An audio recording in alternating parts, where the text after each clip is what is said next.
लैङ्गिक भ्रामक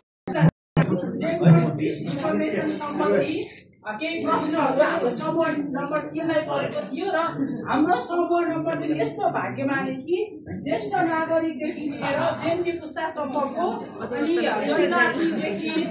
असारेदेखि सबै लैङ्गिकताका हिसाबले जातिको हिसाबले उमेरका हिसाबले सबै हिसाबले चाहिँ हाम्रो सामाजिक समूह रहेको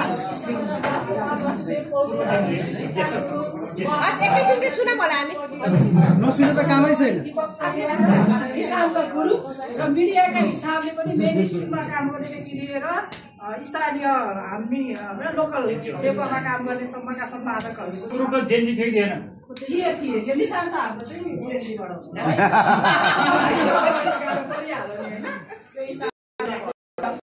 अलिकति यसमा चाहिँ के भन्दाखेरि हालको अवस्था र चुनौतीहरूमा महिला नेताहरूलाई लक्षित गर्ने लैङ्गिक गलत सूचना वा भ्रामक समाचार तपाईको सञ्चार माध्यममा कति आउने गर्छ यसमा हामी